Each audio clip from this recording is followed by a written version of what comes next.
Hi everyone. Okay.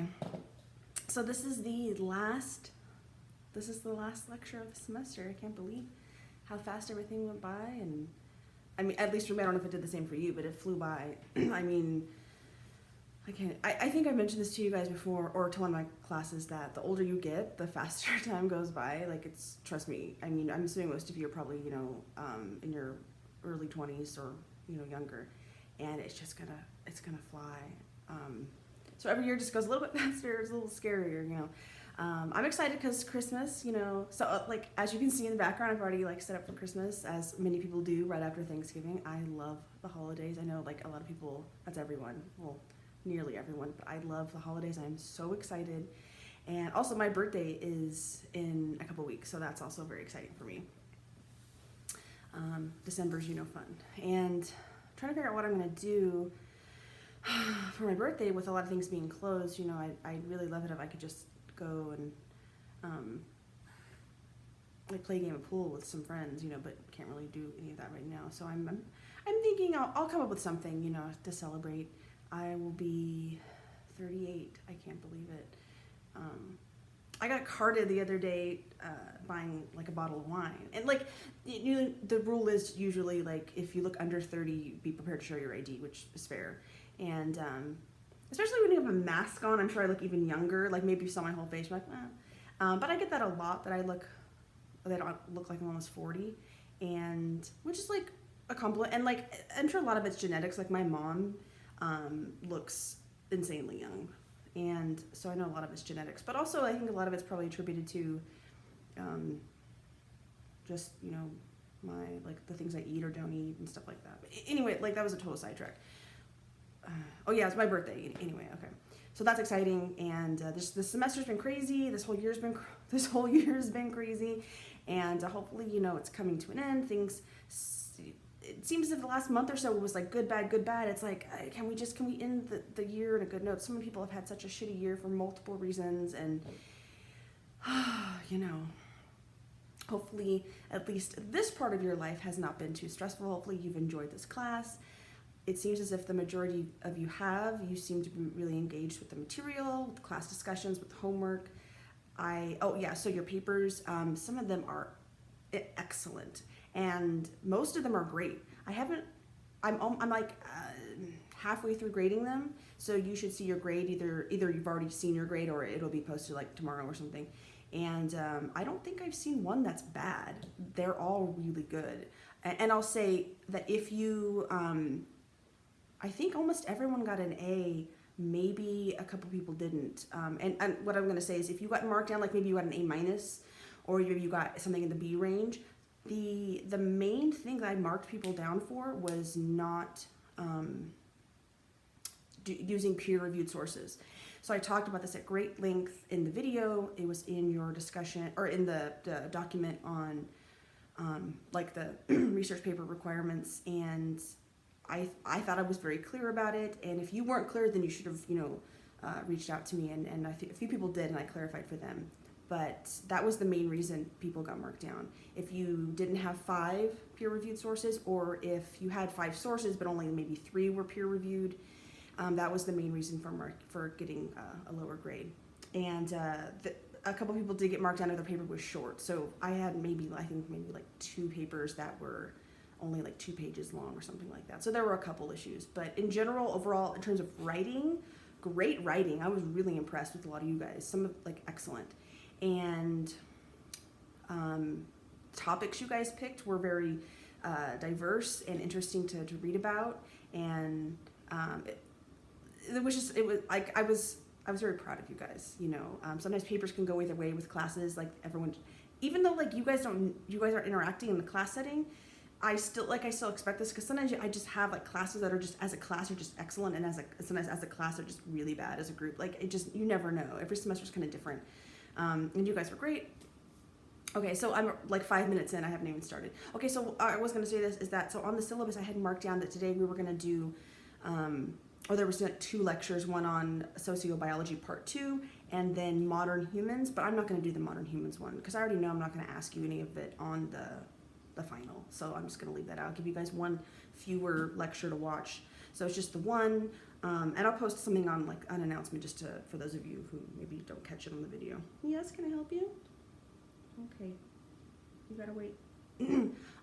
So it'll just be this one. So this is the last one. So I will probably post at the very end of the semester, like once I've graded everything, I'll probably post like a 5-minute end of the semester video just talking about the final like I usually do with the exam. So I'll probably post something like that. But otherwise, this is like the last lecture, so we'll see how it goes. Okay, rambling. Okay, so I think we left off on slide. So we're still on this sociobiology PowerPoint, and I'm pretty sure, let me just double check, we're on slide 7. So I started kind of talking about it, but I'll just kind of back up a little bit. I'm trying to remember what I was saying, because remember I got interrupted by a surprise guest. Like I rewatched that video, and my reaction was like, that's funny. Yeah, okay. But, okay, so we're on slide 7, and we were talking about this whole idea of this controversy with sociobiology. Oh, and so like that actually reminds me of the last article review. And I know I said this before, I'll say it again. The article review is 2 articles. That's why when you look at the articles in Canvas, there are 5, even though you only have 4 assignments, because the last article review is a review of 2 short articles together. The assignment does not have to be longer. You don't have to make the text double. It doesn't, same amount, same requirements as all the other article reviews. You're just reviewing 2 articles together, and they're both really short, so you shouldn't have to write double. Like it should be just clear and concise like the other one. So I know a few students were asking me, it's 2 articles, does it have to be twice as long? No, it does not have to be twice as long. But it is 2 articles, so make sure you read them both. One's for sociobiology and one's against sociobiology. And like that's in the syllabus, it says that, but just in case you were confused, it is 2. Okay. Anyway, back to sociobiology. So we had talked before in the previous, video about this controversy and about even scientists having this idea that humans are special, we're different. They're always trying to find the exception, like where humans are the exception to something, and it just, whenever we think there's an exception, we are an exception, it turns out to not be accurate. So they used to think, well, yeah, humans are animals, but humans use tools, so that separates us. Well, now we know plenty of other primate species use complex tools, probably very similar to what early humans used, so that doesn't really work. And then we used to think, well, humans, we have like more complex communication, we have language. Well, now we're learning a lot of other animals have very complex communications and things we probably can't even understand, so that's kind of out. And then there's the argument, well, like humans have, culture, and so we have the ability to manipulate our environment, and we have a much more elaborate, complex social experience. But we realize, like, for many other mammals and primates, and so many animals, like, they have something similar to that. Learned behavior, not necessarily instinctual. So, like, whenever we try to make ourselves the exception, it just doesn't really work. And so in this, with sociobiology, and the thing I remember leaving off with, this idea about brain-mind dualism, that many people would say, well, humans, we're not just, a machine, that we have, something about us, a soul or a mind or an essence, whether you're religious or not. I think a lot of people feel like we have something kind of separate in us, like something about our personality, who we are as a person is separate from our body, from our brain. But when you think about it, that there's no evidence to suggest that's accurate. We do all our thought processes in our brain, and our brain is just another organ in our body. And so, like, is there something separate to us, whether you call it a mind or a soul? Like, no evidence points to that being accurate at all. And but I mean, that's definitely more like, it can be a scientific question if you, obviously, depending on how you're researching it, but it's also one of those, mysteries of life questions. So, but you can see how people got very heated about this in either direction and trying to come at it from a very scientific view. And if you were interested further in this, which when I first started learning about this years ago, I was like, this is the most interesting topic. And a few of you actually, I think, wrote about this in your research. So that was kind of cool to see you guys pulling some of these older like articles out of these, people going back and forth about it. But there was I remember one article, I'd have to think about who it was, but the title of the article is, "Are We Robots?" And I was like, yes, we are. You know, when you really think about it from an evolutionary perspective, in terms of like thinking about early life forms and it just being, you know, stimulus response, and the organism might become more complex in its response to environmental stimuli, but it's still just that evolutionary, you know, adaptive response to something, and the response can be more complex and the environmental stimulus can be more complex, but it's still that same idea. And so what point along from those earliest life forms to, you know, primates is the soul happening? Like, where, you know what I mean? So like it doesn't really fit. And many people would agree with me, and many scientists, and there would be some scientists who wouldn't. Clearly, as you can see in this, just the two articles that I gave you. But you can see how people would get super heated about it and have very interesting opinions on it. Okay, so go to, oh, and then I wanted to kind of point this out in the meme, because I hear this a lot, you know, well, like, especially being vegan, you know, people always ask me, like, why are you vegan? And I say, like, for the animals. Like, I love animals. I would never hurt an animal. I wouldn't pay someone to hurt an animal for me. It's simple for me. And, but I wasn't always vegan. Like, I spent 20 something years, you know, eating meat. And then just one day I realized, I was like, oh man, you know, when you look into like what actually happens, like what on like factory farms, it's like, I cannot in good conscience, like even contribute any money to that. And I really thought I was going to be making some sacrifices in my life. And then I realized, I was like, wait a minute, there's a store called Whole Foods. And I can get vegan ice cream and vegan cheese. Oh my God. No sacrifice, you know. And, you know, I've been vegan for about 10 years. And the first few things I had tried before, this is total tangent, sorry. The first, you know, like vegan cheeses I tried, I'm like, well, okay. And now it seems as if they're getting so good and like so decadent, and you find them everywhere now, like any kind of vegan, anything you can find. It's like super easy. And it's also delicious. And, that was a point. Anyway, so I get questions from people, you know, about like that, and well, you know, like, why do you care about animals more than you care about humans? It's like, well, I don't eat humans either. You know, I care about humans, obviously, like, but I love animals. You know, I think like a lot of people, I love animals more than I love people typically. But you know what, I try to have philosophical arguments with people about, you know, this, you know, because they'll say like, well, you know, how do you know animals really feel pain? And it's like, are you a fucking idiot? You know, they're an animal. They have a central nervous system. Of course they feel pain and fear, like any mammal or other does, you know.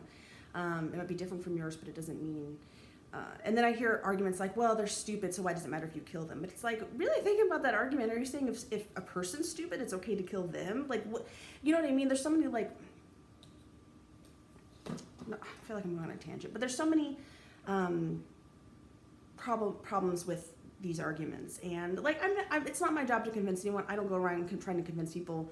If I invite you over to my house for dinner, it's going to be an amazing vegan meal, and hopefully that changes your mind if you had a bad opinion of it. But that's the extent of it. Like it's not my job to, you know, change everyone's mind. I wish everyone didn't eat animals. I can't make that happen in the world. The best I can do is use my money to, you know, supply and demand, and hopefully things will change, and they are changing. Anyway, the point of this was, there's often these arguments about like humans are special, humans are different, humans are better, we're smarter, blah, blah, blah, and it's just like none of those really hold. And I hear this type of argument a lot, like, well, humans can this and humans can do that. I'm like, can you do that? Because no, you can't. Like, someone told me, well, humans have cell phones, so clearly we're better than other animals. Like, but you don't know how to make a cell phone. Like, you didn't do that. Yes, as a group, because of our complex cultural experience, certain individuals can, what's the word? There's a word I'm thinking of. Certain individuals, you know, key individuals within a very large population of humans can kind of move all of humans into like a progress. That's what I was thinking. And progress. You know, it's not every human can do those things. So when you think about these great achievements of humanity, it's not as if we all possess the ability to do those things. We don't. So that's the point. So this is the point. Like, yeah, there might be some key individuals and some really important people who can do certain things. And every one of us probably has a talent that no one else has. You know, we can do something really well. We're all good at something, you know. But this idea that, like, we are all better because, you know, someone we have NASA. Like, I don't know anything about that, So keep it in perspective. That's all I'm saying. And keep in mind, and this is the thing, always be aware of your bias. And this is, I think, where many of them, fell short on. You're a human, so you're going to automatically favor humans, probably, over non-humans. And you're going to have an instinct to, want to protect humans in some way. In this argument of sociobiology, like, it's instinctual, but that's a bias. Even if there were evidence to suggest that we were better in some ways, which we probably are better at certain things than other animals, and we're definitely worse at other things. It's still a bias that you have to try to kind of step back and be like, that's the bias, and okay, so I feel like I'm just rambling now. Let's go to slide 8. So biological determinism. So this was often when sociobiology kind of came about, and many people were proponents. They agree. They're like, yes, this is an amazing new way of kind of understanding humans and all animals and behavior and social behavior. That people who didn't agree would say, oh, well, this is just biological determinism, like, repackaged, and it's not really. But also you're probably thinking, well, okay, but what is biological determinism? So biological determinism, one, has a very bad rap for being, because it does have a history of certain aspects of it. So, like, if you've ever heard of phrenology, so I think that's what I have a picture of. So this is like a science, short-lived, that basically people thought, like, by the shape of your skull, like, you can understand, like, certain behavioral patterns of individuals or groups of people. It's complete bullshit, obviously. But there was this idea that based on your biology, based on your biology, that you really couldn't, that certain things are kind of predetermined genetically. Now you might be thinking, well, yes, that's true. And it is. There are a lot of things that are predetermined genetically, anatomically and behaviorally. But people would often take this to the extreme and say, well, yeah, that might be kind of accurate, but are you saying that certain groups of people are better than others, or some people are just innately this or that, and you can't change it? And so some people, of course, because history is filled with shitty people, some people were like, yes, it means this group's better than this group. But for the most part, many people were like, no, that's not really what we're saying with biological determinism, and especially how we see this kind of idea kind of evolve, through time. And so while sociobiology was, in a sense, biological determinism, basically saying, yes, there is part of us genetically that is, and our behavior are linked. Like, there are certain things that are predetermined, we cannot change, or just ingrained in us in our behavior, that is accurate. And people were like, oh, well, that's biological determinism, and biological determinism has, this fringe part of it that's racist, so everything that you're saying is just wrong. And it's like, you got to be able to parse that out, recognize what was wrong about it, recognize how that idea is still accurate, and it's just kind of adapted and changed a little bit. And so people right away were like, no, it's linked to that, which that thing's bad. And so, and sociobiologists were like, wait, that's a shitty argument. You're not making any sense now. You don't even want to have a real conversation about some of the new research that's come out that clearly shows that there are things about us genetically that determine behavior. And like, now it's not even a big deal, because, I mean, it kind of still is, but we already know now, like, there's so many things about us, like, genetically or hormonally, that absolutely either, like, to a small degree or a large degree, affect our behavior. This is why we have a whole, part of the medical field that deals with how to maybe, like, if hormonal chemical imbalances that are changing your behavior, that we can address those things. So this is, like, not super, like, controversial now. But if you said to someone, I mean, this part still is, that if you said to someone, well, your genes dictate who you are and you don't have free will, like I mentioned in the previous video, people might say, like, well, I have free will. I would say you don't, based on what we know about evolution, probably not. And that's the thing people have a hard time accepting. But okay, anyway, so go to slide 9. I just talked more about sociobiology versus this idea of biological determinism. So they're not quite the same thing, but they both kind of talk about how behaviors are adaptive. And also, in terms of, like, biological determinism, it's not wrong in the sense that, like, here I have, the environment is a factor in sociobiology, but it's also kind of a factor in biological determinism. Parts of biological like I said, the idea has kind of evolved. If you're talking about biological determinism, how we kind of understand it now and how its relatedness to sociobiology, it's perfectly fine. But in the past, in its simplistic form, not really. And so it used to be this idea that your genes alone dictate, but now we know it's more of a combination of course, evolution, genes and environment, and how your genes will kind of react to whatever environmental stimulus there is. So we understand it more fully now. So not quite the same thing, but and then here I have arguments that are used against sociobiology are often oversimplified, straw man fallacy. This is true.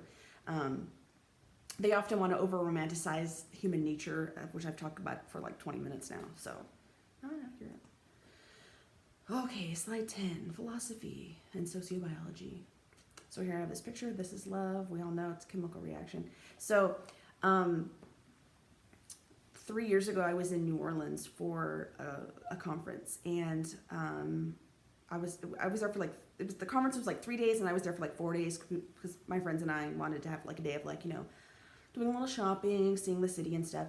And we were walking around, some shops and stuff, and this woman approached us and was like, I know this is kind of weird, but I'm here this week for my friend's wedding, and I'm like doing this speech at the wedding, and it's like tomorrow or whatever. And she's like, I'm trying to just find a bunch of random strangers and to write down on paper. She had like this big notepad, and she was saving all these notes. She's like, I want to know, define what love means to you. And then in my speech, I'm going to read all these like interesting perspectives on love. And I was like, that's actually a really cool idea.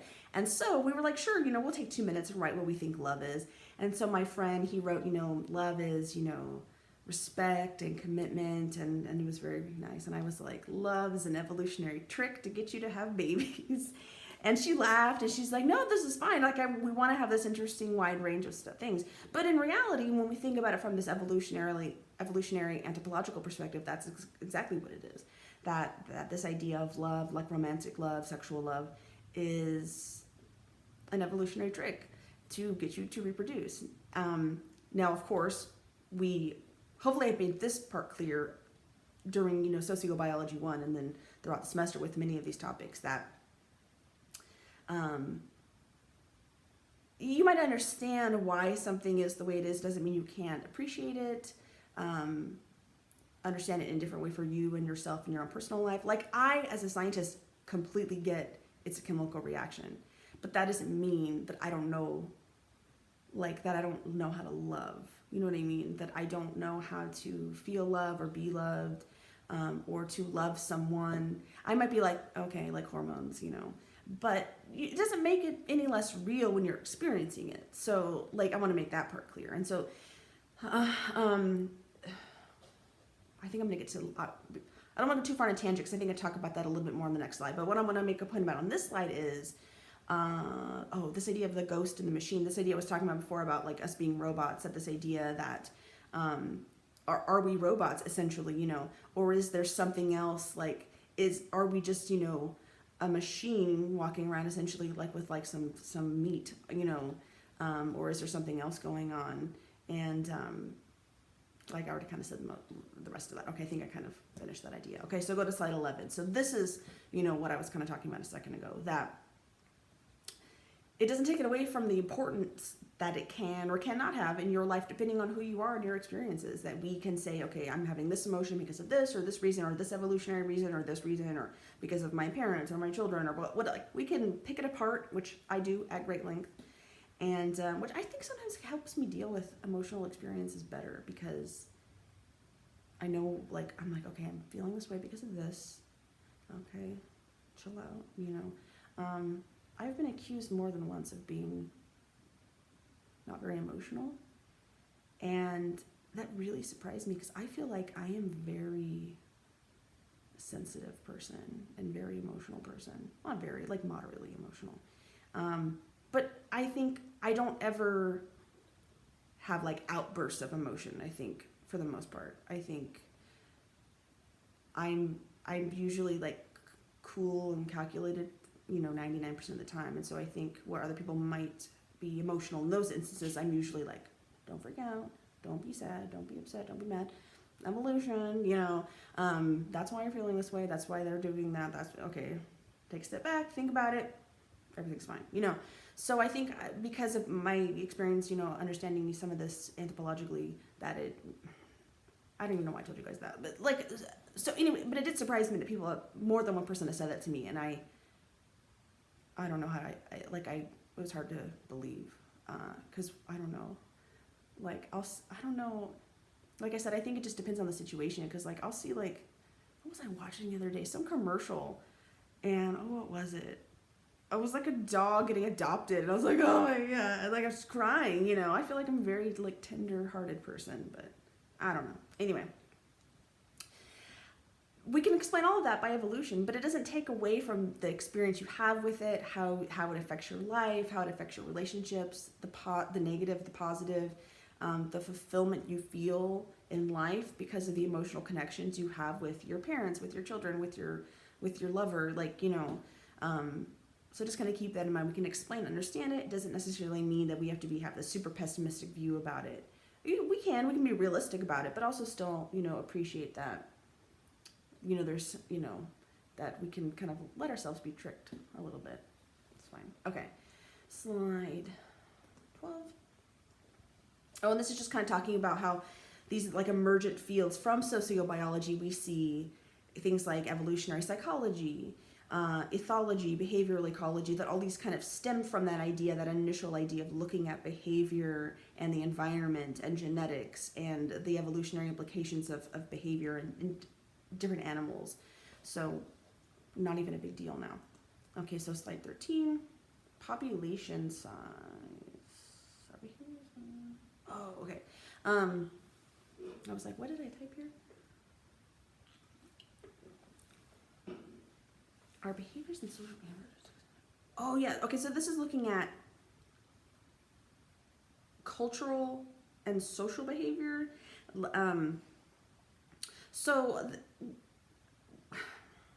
This whole class we've been talking about biology, and I've thrown in a few cultural things, and I teach, the intro to cultural class where I throw in a few biology things, but there's definitely some overlap, obviously, and there have been people who have suggested, and some have agreed and some have disagreed, that even our cultural experience, it seems as if it's completely separate from our bodies, is actually not really. It's just an extension of our genes. We have because genes affect our behavior and the things we do in a social scenario and things we do with our environment and how that affects us and everyone else is still connected to us genetically and evolutionarily. And so this is that question, is it just an extension of the genes? Is the cultural experience really a separate experience from the adaptive evolutionary, psychological experience, or is it all interconnected? It's just kind of a separate sphere of that evolutionary experience. So some would say yes, some would say no. I think to me, it's obvious that it is, but people argue about this and interesting points in either direction. And I think I made this point to you guys before about looking at population size. That population size is really, really important. Did I mention this to you guys before? Population size is super important. That if we're adapted to living in small groups of 50, and now we live in large groups of, we live in a town of whatever, 700,000 or whatever it was, or bigger, depending on how you're defining the city. We're still gonna have those same adaptations. They're just going to kind of happen differently because our population's bigger and we're not related to everyone in our city.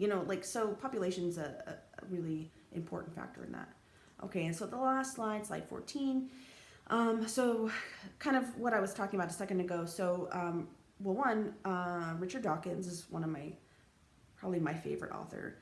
The Selfish Gene is probably my favorite book. I love that book. I've read it a few times. In fact, if you were really interested in some of these ideas, I've got a hair that is just driving me crazy in the back.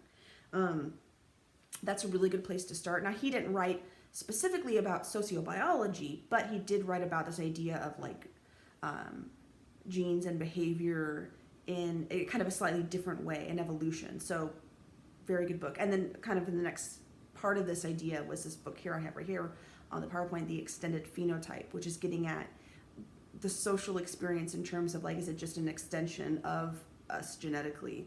And so it gets into this. It's very, very interesting. And looking at our, this whole kind of subtopic called memetics, and which is also kind of controversial in its own way. And looking at this idea of the packages of information we give to each other, and how, like, is that kind of analogous to a gene in some way? When I pass it to you and it's distributed amongst whatever the information is, social information, you know, it gets distributed amongst a population, and it's, you know, is that analogous to like an evolutionary process? So I would say, like, it's so interesting. Like, to me, this sociobiology, all these little things I've talked about in these part 1 and part 2 is just like, is so interesting to me. So like I said, if you're interested, obviously reading sociobiology, but anything by Richard Dawkins to me is just like very interesting. And also if you're, like you being intro students could pick these books up and read it and totally enjoy them. So they're very good. Okay. I wanted to offer you guys some extra credit.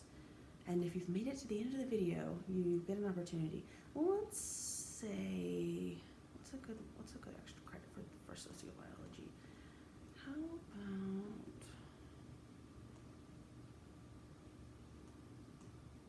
I don't want to make it too hard. It's extra credit. How about, sorry, I'm just like trying to think of this right off the top of my head. Give me like a second. Well, how about you just give me your, just give me a paragraph on whether you think animals have, like we humans, whether you're talking any animal, humans included, whether animals have free will or whether we don't based on evolution. And like, I'm not expecting you guys to like give me a bunch of like sources, you know. Give me your thoughts. That's totally fine. This is extra credit, so you don't have to do this. Just give me your thoughts on it. You know, maybe if you looked up an article or two, that would be cool, but I'm not expecting you to do that. It's just extra credit. And I'll say, give me a paragraph, and I'll give you guys up to 5 points extra credit. You know, if you just want to write down your opinion and send that to me, that's totally fine too. If you want to throw in a source, that's fine too. Whatever you want to do, as well as long as you clearly put, you know, a little thought into it. Shouldn't take you more than a few minutes. And I'll give you some extra credit points for that. Okay, so I mean, that's it for this lecture. And like I said, at the very end of the semester, I'll probably post a short video going over like the final with you guys, and saying goodbye to you. But I mean, as far as the lectures, this one's it. So I can't say I'll see you on the next one because there's no next one, but I'll see you guys again soon.